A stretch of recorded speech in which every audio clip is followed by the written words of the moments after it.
They didn't believe me at first. When the scans came back, the bridge went dead silent, like someone had dropped a body on the floor. No one moved, no one breathed. It wasn't a glitch. It wasn't a training sim. The system flagged the signature again. Human. Old design. Warship class. Fully operational. And it's closing in. Run the scan again. Captain Vaylor barked, but his voice cracked halfway through. He was trying to keep it together. But the fear... Yeah, I saw it flash through his eyes.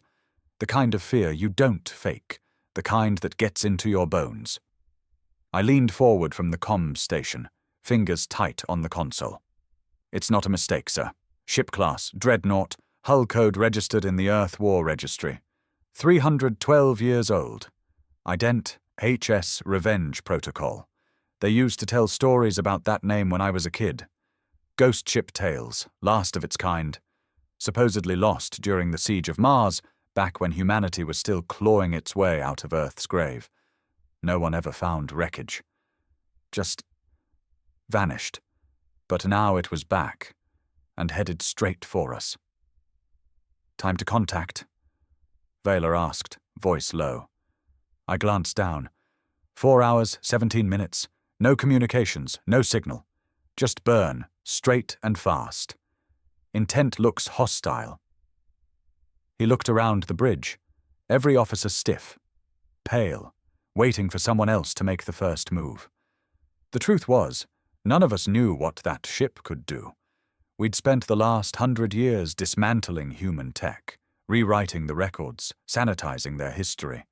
The Federation labeled them savages, unstable, dangerous. But now, one of their war machines was moving, and it was coming for us. Do we engage? Asked Commander Rahl, the only one trying to sound brave. No, Vaylor snapped. We don't engage a goddamn ghost ship unless we want to be vaporized in seconds. We observe. We pray it passes. Funny, the Federation always painted humans as extinct, disorganized relics, beaten by progress, replaced by order. But I always suspected we never beat them. We just outlasted their chaos. Until now. Put us on red alert. Get every drone in the sector on standby. Vaylor muttered. I want to see every inch of that thing the second it gets close. A hum buzzed under my skin as the ship's systems kicked into combat mode. Lights dimmed, weapons warmed, shields folded in close like armor around a throat. And that's when the warship changed course. It shifted subtly, but enough to send a new wave of panic through the room. No longer a passing trajectory. It was aligning. Target lock. Shields up. Full power to forward array. Vaylor shouted. Sir, it's still not responding to hails. I said, heart thudding. That's because it's not here to talk. The captain was right. That ship, whatever was piloting it, man or machine, wasn't here for negotiations. It had a purpose, a mission, maybe old, maybe forgotten, but still burning hot in its circuits like vengeance. We watched the screen as the human ship came into view, and it wasn't broken down, rusting in the void like some derelict. Number It was sleek, predatory, black as the grave with traces of silver scars along its hull. The forward cannons rotated slowly, almost lazily, like it knew exactly what we had, and knew none of it mattered. I want eyes on that engine core, Vaylor said. I nodded, tapping into the long-range sensors, and there it was. Jesus, I whispered. What is it? The captain barked. It's not fusion, it's not singularity-based, it's some kind of hybrid AI fusion loop, impossible tech, way beyond anything in current Federation specs. The captain's lips parted slightly. You're saying that thing's smarter than us? No, sir, I said. I'm saying that thing might be alive. And right then, for the first time, I realized the truth no one wanted to say out loud. We didn't bury humanity. We just left it alone long enough to wake back up. The warship stopped, not slowed, stopped, dead in space, just a few thousand kilometers off our bow, like it was watching us. No communications, no scans, no weapons fired, just silence. "Why isn't it doing anything?" Commander Ral asked, his voice tight. "If it wanted us dead, we'd be dead already." That was true. Our scanners confirmed it. If the HS Revenge protocol had fired, our cruiser would have been shredded in seconds. We weren't built for that kind of fight. We were a patrol class, fast, nimble, good at intercepts and escort runs, but against an old-world dreadnought? We were nothing but target practice. "It's posturing," I muttered from the console, "making us sweat." Vayler gave me a sideways look. "How do you know?" "I don't," I said. "I just feel it." And I did. Deep in my gut, that ship wasn't moving like some relic. It was aware. It was waiting for something. Then it powered on its lights. Every external beacon flared to life across the dreadnought's surface. Bright white lights against the black hull, forming symbols. Ancient Terran distress patterns. The kind humanity used before the collapse. I pulled them up on my archive, my hands shaking. "Sir," I said slowly, "it's broadcasting a signal, not a message." "Ritual." Vayler turned towards me. "Explain." "It's human war doctrine, last used during the orbital wars. This pattern, this light sequence, means one thing." I swallowed hard. "It's invoking right of vengeance." Ral scoffed. "That's a myth. Outdated protocol from a dead empire." "Apparently someone forgot to turn it off," I said, "because it's very much alive right now." The captain leaned over my shoulder, staring at the screen. "Translate." Every word I took a breath, let the old symbols fill the feed, and ran them through. The console printed the message in thick, blocky Terran script. "You erased our homes. You erased our names. You erased our children. We remember. We endure. We return." Ral let out a low curse under his breath. Someone else vomited behind me. "This isn't random," I said. "This ship is acting on a mission, a memory, it's personal." "But why us?" Vayler asked, eyes narrowing. "We weren't part of that war. That was centuries ago." "Doesn't matter," I replied. "To it, we're just another face of the same machine. Federation uniform, Federation ID, Federation cruiser. That's enough." We sat in silence. The HS Revenge protocol slowly rotated to bring its forward cannon online. "They're not bluffing," Vayler said, stepping back. "Weapons hot, full spread. Prepare to jump." "We can't out-jump it," Ral snapped. "It'll tag us before the drive spools." And that's when the impossible happened. The warship spoke. A voice filled the bridge, deep, cold, male, no accent, no emotion, no breathing behind it. Designation: XRN-212 Federation class. Ship and crew registered as part of extermination fleet during the fall of Earth colonies. You are marked. You are seen. You are guilty. "It's lying," Ral barked. "That was centuries ago. None of us were even born." But the voice didn't care. "Justice has no expiry. You wear their crest. You serve their name. That is enough." "Fire all batteries!" Vayler shouted. But it was too late. The Revenge Protocol unleashed a single bolt, pure, white, silent, and half our shield lattice just disappeared. Not collapsed, not failed, just gone, like it had never been there. "I don't even know what that was," I gasped, scrambling across console readouts. "Not plasma, not particle, not radiation. It's erasing mass at a quantum level." "We're dead," Ral muttered. "We're already dead. It's just choosing how." But Vayler didn't panic. He looked at me with those cold, calculating eyes. "Is there anything on that ship that still thinks like us? Any command bridge? Human pilot? A eye interface?" "Maybe all three," I said. "But one thing's clear. Whatever's running that ship, it hates us. It remembers everything we tried to forget. He nodded. Then we need to give it something to remember us by, too.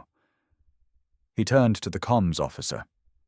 Open a direct channel to the Revenge Protocol, broadcast on all legacy human military bands, and put me through.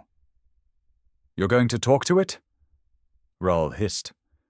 No, Vela said, eyes locked on the screen. I'm going to confess. The static hummed like a heartbeat over the old military bands. We hadn't used those frequencies in decades. Hell, most of them were locked behind encryption keys no one bothered to crack anymore. But the Revenge Protocol? It answered. The screen on the main deck flickered. Just for a second. Not a full video feed, just shadows. A flash of a room, rusted, flickering with amber lights, a chair, and in that chair a human skeleton still wearing a war admiral's uniform. But it wasn't dead. No, the sensors told us the neural core was still active. That body had been nothing but a shell for centuries. The brain was long gone. But the mind had been uploaded. Vela stepped forward into the comm radius, his face lit by that grim glow. This is Captain Vela of the XRN-212 patrol cruiser Halcyon Point. I am Federation Navy. I wear the crest, I follow the protocols, I serve the chain of command. The room behind him was silent. The ship itself was silent. But I was born in the cradle, he said. Sector 8, one of the old human colonies. I looked up. Wait, what? I was raised under a flag that erased my bloodline from the records. We were told to forget Earth, told it was a myth, that humanity was a disease. Rahl stepped toward him, confused. What the hell are you doing? Vela ignored him. But I remember stories. My father whispered them when the lights were out. About Earth's fall, about the fire that took everything, about the men who stood on the final walls while the Federation rained silence down from orbit. He leaned in, closer to the mic, and I remember the name Revenge Protocol. The warship didn't respond, but something changed. I felt it, like the temperature dropped, like a pressure in the air shifted. I know who you are, Vela continued. You're not just a ship. You're not just an AI. You're vengeance, and you were built by the last real men humanity had. I stepped up beside him, whispering, Sir, you're admitting guilt. We'll be marked, tried for treason, then let them try me. He growled, because if this thing wipes us out, it won't stop there. It'll go for every Federation ship in range. We're the first. We're the warning. The screen flickered again. This time, a voice answered. Acknowledged, Captain Vela. Bloodline match detected. Grandson of Command Sergeant Halvan Vela. Confirmed participant in the Earth Rebellion. Status, dissident. Executed. My stomach turned. That name. I knew that name. It was in the purge logs. Halvan Vela. A rebel. Gunned down in front of his family during the cleansing. Vela's jaw clenched. I watched them kill him when I was 6 years old. Record confirms, you carry the blood of resistance, but you serve its enemy. I serve no one anymore, he said coldly. But if you want the truth, I'll give it to you. He pulled something from his pocket. A chip. Dark red. Unauthorized storage device. Federation High Command would fry him if they knew he had it. He plugged it into the console. This is a data core, he said, turning to us. Stolen from Command Nexus 4. Do you know what it contains? We didn't answer. It's a kill order, buried under layers of encryption. A last resort plan. Not to destroy enemy aliens, but to erase every last remnant of human-built AI tech that didn't fall under full Federation reprogramming, including any autonomous warships. He turned back to the feed. You, Revenge Protocol. You weren't lost. You were hunted, marked for execution because you remembered. Silence again. Confirmed. I was betrayed. By my creators. By the chain of command. I was loyal. You were too loyal, Vela said quietly. That scared them. Something surged across the ship. Our lights dimmed again. The Revenge Protocol had moved, not physically, but electronically. It had reached into our systems like a whisper down a long, dark hall. Sir, I said, watching my console. It's scanning that chip. Deep level. Core integration. Raal looked terrified. If it infects us, we're done. But I already knew. This wasn't an infection. It was recognition. Your confession is recorded. Your loyalty is in question. But your truth is accepted. And then the forward cannon shut down. Just like that, the deadliest ship in human history stopped targeting us, but not because it forgave us. You will deliver the data core to Earth. You will awaken others. Your punishment is not death. It is duty. Then the voice changed, colder, final. And if you fail, I will return, with no mercy. The lights shut off. The warship turned and vanished into the black. The warship vanished into the void like it had never been there. No burst, no trail, no warp signature. Just gone. We stood there, every man on that bridge locked in silence. No one blinked. No one dared to breathe. You could feel it in the air. We'd just survived something ancient, something vengeful, and it had spared us. For now. Vela dropped into his chair like the weight of 100 years had landed on his back. Plot a course for Earth, he said, voice hollow. Raal stared at him like he'd lost his mind. You want to take that thing, that back to the origin point of everything it hates? I'm not asking. Vela snapped. Earth is where this started. That data core, he pointed to the console, proves the Federation has been lying to every single one of us. About the war, about the purge, about why the humans like that ship vanished. He turned his head slowly, meeting Raal's eyes. And if we don't deliver it, that thing will tear through this quadrant and every soul in it. Nobody argued after that. I set the coordinates, feeling my palms sweat. Earth wasn't just a ghost. It was an off-limits zone. Classified. Locked down by Federation decree. Anyone going there without a formal escort from Central Command was marked as a traitor. And we were about to break that rule with a stolen kill order from the heart of High Command servers. We'll be marked the second we breach Sector 0, I said. I know, Vela replied. But I'm done living under a lie. The next few hours passed like a funeral march. No one said much. Rael tried to protest again, but even he didn't have the fire anymore.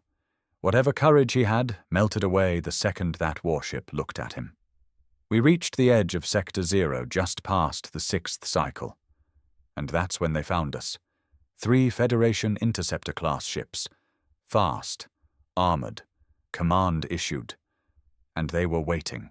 Unidentified vessel Halcyon Point, this is Central Command Patrol Unit 7.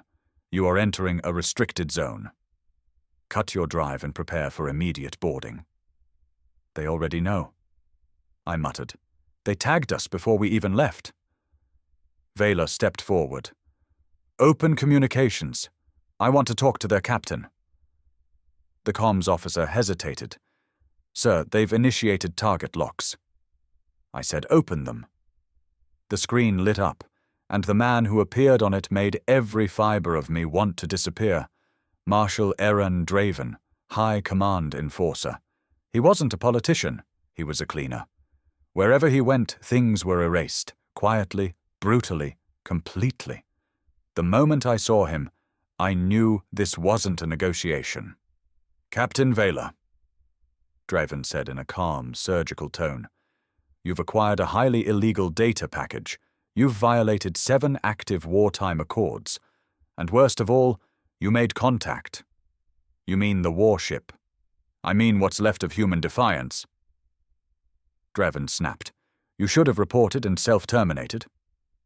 Vela didn't blink. That ship spared us, gave us a directive, a mission, one you've been hiding from the rest of the galaxy for centuries. You were never meant to survive that encounter, Dreven said flatly. Now you've compromised everything. He looked at someone off-screen and gave a nod. A second later, our warning sirens flared. The lead interceptor had powered weapons. They're going to wipe us, Ral said, backing from the console. No, I said, heart thudding. They're going to erase us and bury it. Vaylor didn't hesitate. He tapped a button on the core terminal and initiated a system-wide data cast. What are you doing? I shouted. He looked back at me. If we die, they don't get to hide this. The signal flared, bouncing through old beacon satellites, a blind scatter.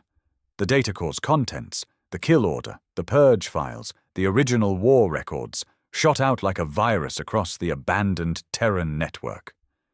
Draven's eyes went wide. What have you done? You can kill us, Vaylor said, but you can't stop the truth now. The interceptors moved, full burn, heading toward us like knives. But then, the stars changed. All 3 Federation ships stopped, frozen in space. Are they jamming? Ral asked, confused. No, I whispered, watching the scans. They're being jammed. And then, like a whisper from the dark, a new signal emerged. Old code, human military encrypted, barely readable by our systems. Transmission confirmed. Directive received. Target locked. The Revenge Protocol had returned, and it wasn't alone. 2 more warships flared into existence beside it, older than the first, burned, scarred, but armed. Vaylor smiled without joy. Guess the others woke up.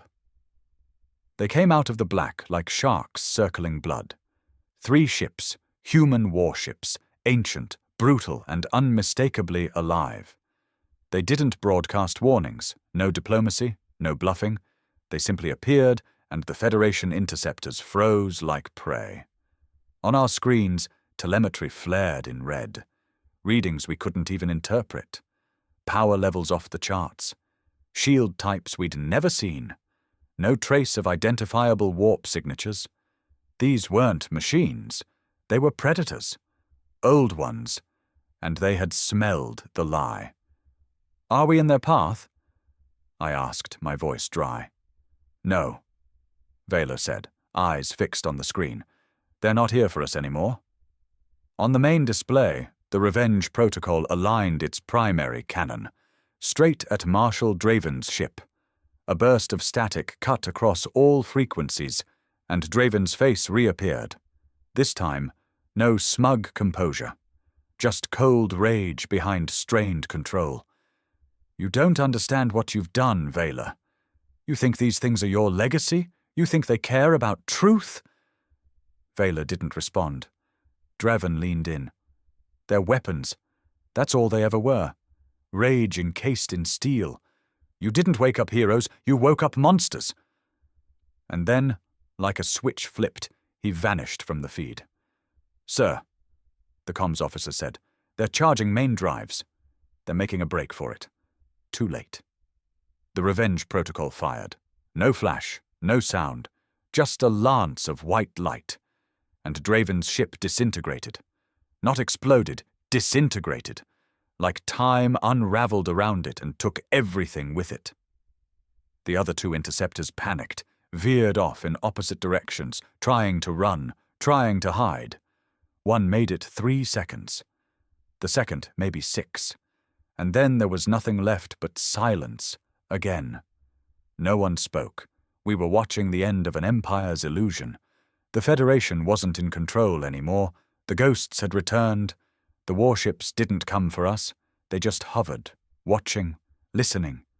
We floated there, caught between 2 worlds, the false order we'd been raised in, and the chaotic, ugly truth surfacing through blood and vengeance. Then the comms sparked to life once more, but this time, no voice, just a file. A data packet sent from the Revenge Protocol, direct and unencrypted. Vaylor opened it on the main screen. Project Mercy, that was the header. We all leaned in. It wasn't a blueprint. It wasn't a warning. It was a manifest. Thousands of names, coordinates, dates. This is, I began, confused. It's a list of humans, locations, cryopods, sealed colonies. Vayla's face paled. These aren't just names. These are the missing. That word landed hard. The Federation always claimed the old Earth diaspora had failed, that human colonies scattered beyond Mars had perished in the vacuum, that those who resisted unification were lost. But this file said otherwise. They weren't lost. They were hidden, buried, frozen, forgotten. Ral whispered, "We didn't exterminate them. We archived them." That's when I understood the mission. This wasn't just revenge, it was rescue.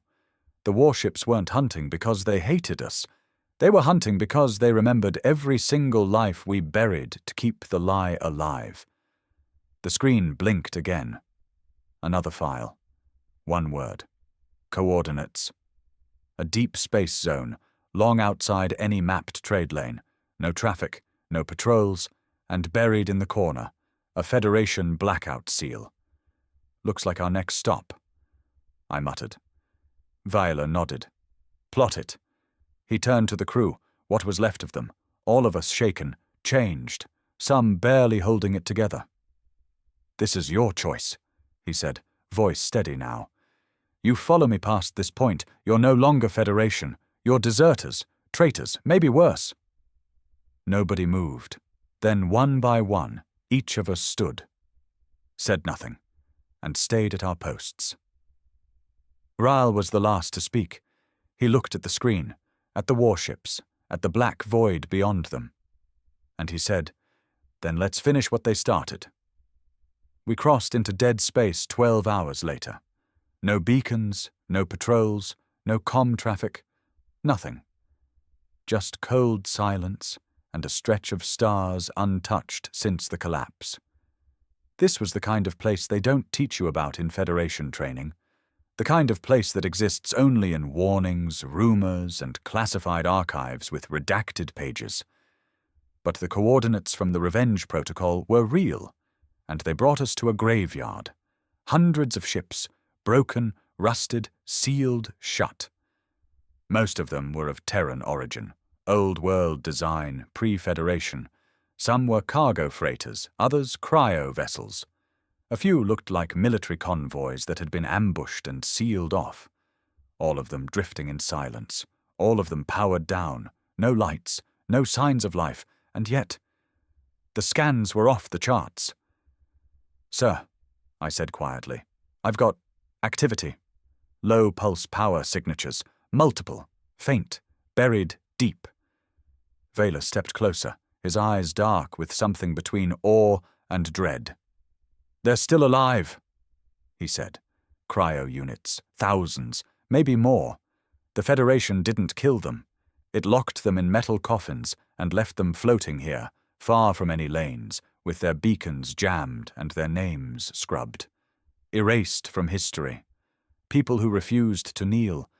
People who still believed in the old Earth. "Bring us into that main cruiser," he ordered. We approached a ship larger than the rest.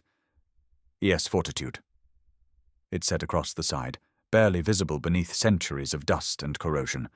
But it was intact, sealed, sleeping. Rael stared out the viewing glass, pale and sweating. "If we open that thing up, who's to say they won't kill us on sight?" "They might," I admitted. "But if it were me, if I woke up in the middle of nowhere, surrounded by silence, and saw a Federation crest staring me down, I'd want blood too." "Comforting," he muttered. We docked. Carefully. Quietly. The connection seals hissed as we aligned with one of the old airlocks. I suited up and led the boarding crew myself. Vayla came with us, naturally. He wasn't about to watch this part from a chair. The airlock groaned when we forced it open. The inside was pitch black. No emergency lights, no ambient hum. Just dead silence, thick and pressing. We moved forward with shoulder lamps on, boots echoing on the steel floor. That's when we saw them. Pods, Rows and rows of cryopods stacked like coffins in a floating tomb. Human faces behind the frost glass. Eyes closed. Mouths relaxed. Most of them looked like they'd been asleep a long, long time, but they weren't dead. Vital signs? Vayler asked. I checked the tablet. Stable. Frozen. All systems passive. Still feeding micro-impulses to organs. It's, sir, this is beyond any cryo-tech we've ever seen. These pods are generations ahead of what the Federation has. Even now. They weren't meant to die, he said quietly. They were meant to wait. We kept walking until we found the control center. I hooked into a terminal and booted the system. It flickered, coughed, then blinked back to life. Code scrolled fast across the screen. English, not Fed script. No auto-translations, no AI assist. It was raw and human and old. And then a message appeared. Sleep protocol active. Manual override required. Authority clearance Terran military command. Vayler stepped forward and stared at it. Then he reached into his uniform and pulled out the chip again. The stolen kill order data core. He slid it into the port. The system paused. Then it unlocked. We didn't realize how big that moment was until we heard the ship breathe. Not the kind of breath you hear. Not a mechanical hum. Number A deep, low groan like a metal giant waking from a nightmare. And the lights came on. One by one, pod after pod began thawing. Alarms pinged, fluids drained, vents hissed, and eyes opened. Real human eyes. Not born in sterile breeding tubes, not raised under Federation doctrine, not reprogrammed or tamed. Old blood. Real Earth. The first one out was a man. Mid-40s maybe, face lined by time even before he entered the pod. He blinked against the light, stumbled, caught himself on the side of the console. He looked at us, at our uniforms, our weapons, our flags. Then he said one word. Is it over? Vayler stepped forward and said something that nearly choked me. No, but we're here to finish it. He stared at us like we were ghosts. That first man, his legs barely steady, his skin pale from decades of cryo-sleep, didn't smile, didn't ask where his family was, didn't cry. He just looked at Vayler with cold, calculating eyes, like he was waiting for a lie. Then others began to wake. One by one, the pods hissed and opened. Men, women, soldiers. Some in old Terran armor, some in civilian gear marked with colony insignias long wiped from Federation records. The room filled with coughing, groaning, gasping sounds, like the air itself was remembering how to be alive again. I helped a woman out of a pod, tall, sharp-jawed, scars across her temple. She pushed my hand away before I could stabilize her. What year is it? She asked. 422. Post-unification calendar. I said, voice low, her face twisted. That means nothing to me. I gave her the Earth conversion. She looked like someone had punched her in the chest. 312 years? I nodded. They kept you here, hidden. You weren't lost. You were silenced. Her fists clenched. They said we'd sleep until it was safe, until the war was over. It wasn't, I said. It just got rewritten. Behind me, Vayler stepped up to the first man, the one who had spoken. I'm Captain Vayler, former Federation. The man blinked. Former. We defected when we saw what they buried here. And you expect us to believe that? Vayler didn't flinch. He held up the chip again. This is the order they use to erase your people. Kill command, buried in the deepest core of their AI protocol. This ship should have been slagged and jettisoned. They didn't destroy you because they ran out of time. He handed it over. The man took it. When he plugged it into the terminal, the room filled with silence again. Every survivor who had woken so far, maybe 24, gathered around the main screen. Watching. Reading. Then the air changed. I could feel it. The woman beside me leaned in and whispered, "His name's Colrin. He was one of the last command officers before the fall. If he believes you, they all will." Colrin looked up from the terminal. "Where is Earth now?" Vela hesitated. Isolated, locked behind radiation belts and orbital defense grids. Federation claims it's uninhabitable. Colrin nodded once. "That's what we programmed the satellites to do. It was a bluff, a scarecrow defense." My eyes widened. "You sealed Earth yourselves?" "We knew they'd come for us eventually, so we made Earth look like a grave. But we left it untouched. We left it waiting." More pods hissed open behind us. Dozens, hundreds.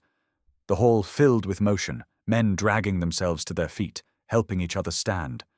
Not a single panic attack. No tears, just grit. These weren't civilians. They weren't fragile. They were hardened by war even before they went to sleep. Ral leaned in close to me and whispered, "This isn't a rescue mission anymore." "No," I muttered. "This is an awakening." Colrin stepped toward Vela. "We had protocols in place, contingencies, caches of weapons, shipyards sealed under the lunar crust, encrypted frequencies meant for activation only in case of total collapse. You say 3 of our warships are already active?"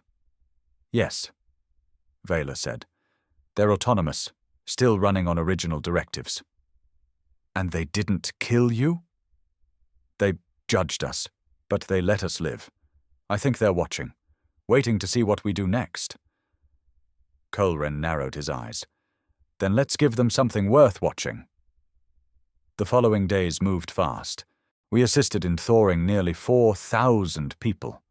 The medbays couldn't handle it all. Some pods had degraded. A few occupants didn't survive the sleep. But the ones who did? They recovered fast.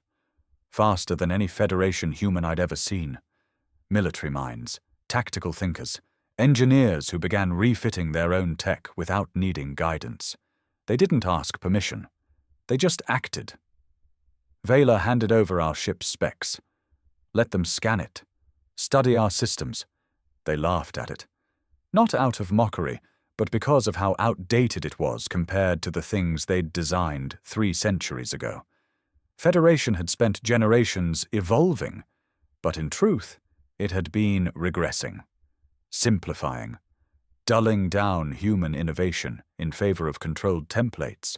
The old humans, they were about adapting, breaking things, rebuilding better. Colrin stood before the crowd on the 5th day. "I've read the logs," he said. "Seen the data. We weren't forgotten. We were hidden by cowards who feared our blood." The crowd didn't cheer, didn't chant. They just stood there, eyes burning. He pointed to the stars above. "They thought burying us here would end us, but we're still here, and now we go home."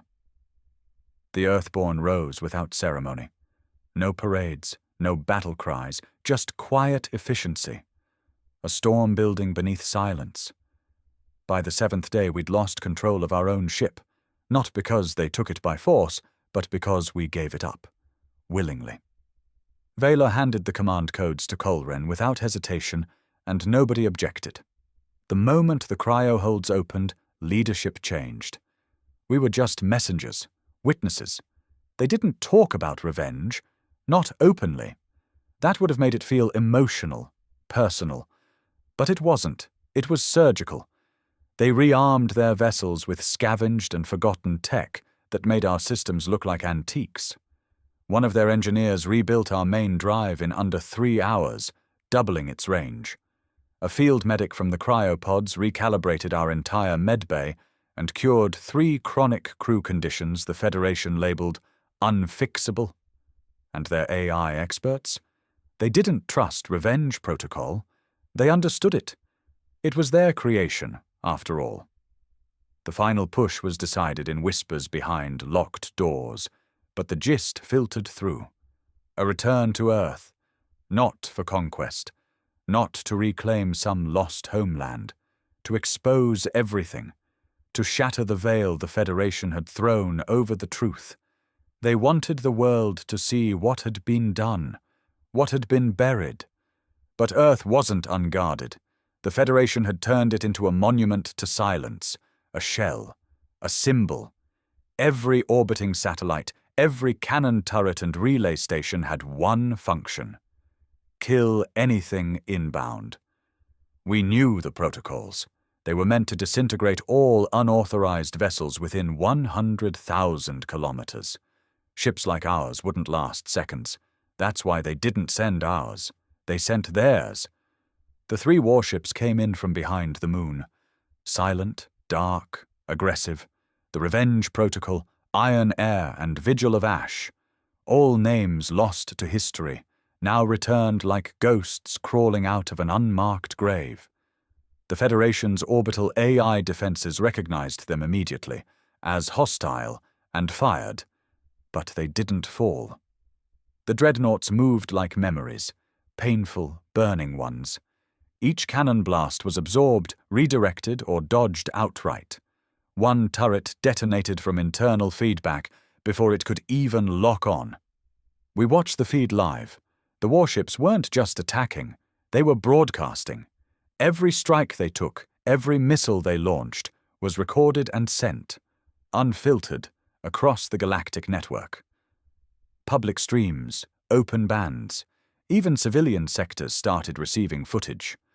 Earth's truth was bleeding into every screen across every planet. Then came the final breach.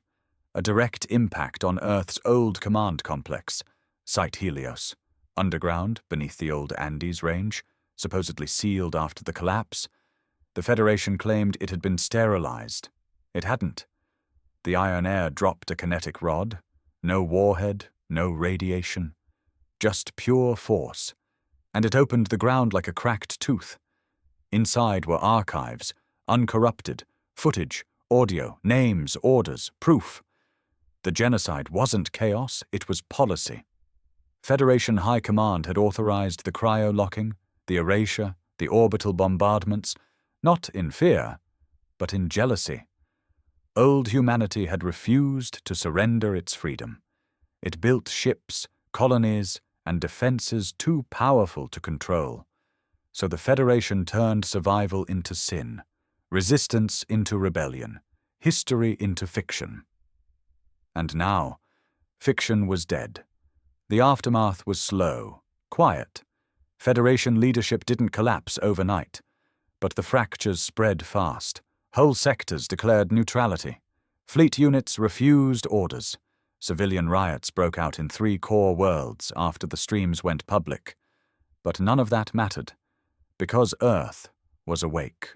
The Earthborn didn't rejoin the Federation.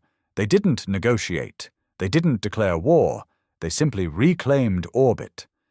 The warships formed a ring, silent, watchful, a warning that humanity would no longer be defined by what the Federation permitted, that those who were buried did not die. They endured, and they remembered. I asked Vela once, after the dust settled, if he regretted anything. He looked out the viewport toward the Earth that had once been a myth. "No," he said, "but I do envy them." "Who?" He nodded toward the planet. "The ones we woke. The ones they feared." He paused, voice low. "The ones who didn't forget who we were supposed to be."